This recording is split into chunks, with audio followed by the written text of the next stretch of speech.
Russia Ukraine conflict में एक चीज आप लोगों ने भी नोटिस की होगी कि अमेरिका वैसे तो अपने आप को सुपर पावर कहता है, लेकिन सबसे पहले अपने देश के लोगों को यूक्रेन से निकालने, अपनी एम्बेसी के स्टाफ को वापस बुलाकर उस पर ताला मारने और यूक्रेन की सेना की ट्रेनिंग के लिए भेजे गए ट्रूप्स को वापस बुलाने वाला देश भी अमेरिका ही था।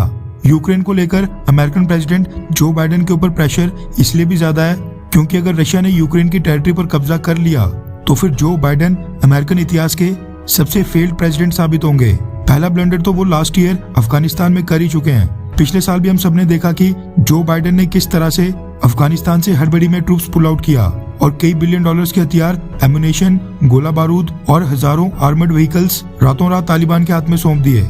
अमेरिका ने जो पीछे हथियार छोड़े हैं वो इतने हाईटेक और एडवांस्ड हैं कि दुनिया के कई सारे देशों की सेनाओं के पास तक वैसे वेपन्स नहीं है और वो आज अफगानिस्तान में तालिबान रजीम के पास हैं। वो तालिबान रजीम जो कल तक एक आतंकी संगठन था और जिसके कई सारे आतंकी संगठनों के साथ लिंक्स हैं। कई सारे एक्सपर्ट्स का कहना है कि अफगानिस्तान में वेपन्स छोड़ना ये अमेरिका की सोची समझी चाल थी। अमेरिका नहीं चाहता है कि एशिया और भारत चाइना के अराउंड इस रीजन में पीस और स्टेबिलिटी आए, इसलिए उसने ये हाईटेक राइफल्स, वेपन्स और एमुनेशंस अफगानिस्तान में पीछे छोड़ दिए थे। सबको डर था कि अगर ये हथियार आतंकी संगठनों के हाथ में लगे तो वो सेना और सिविलियंस का पहले से ज्यादा नुकसान कर पाएंगे।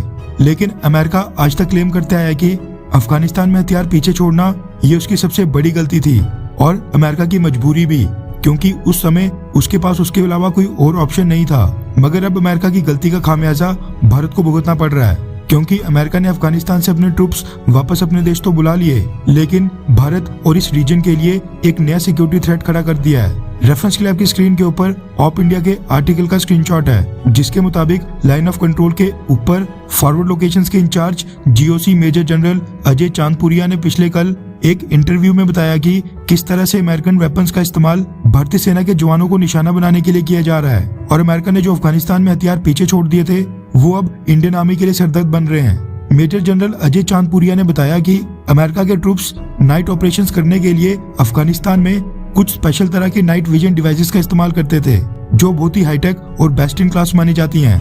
ये नाइट विजन डिवाइसेस पीओके से भारत की सीमा के अंदर घुसपैठ कर रहे आतंकियों के पास मिल रही हैं। ये इतनी हाईटेक डिवाइसेस हैं कि आतंकी इनका इस्तेमाल करके बेहद आसानी से इंडियन टेरिटरी के अंदर घुस रहे हैं। कुछ डिवाइसेस तो ऐसी हैं जो इवन इंडियन आर्मी के जवानों के पास भी नहीं होंगी।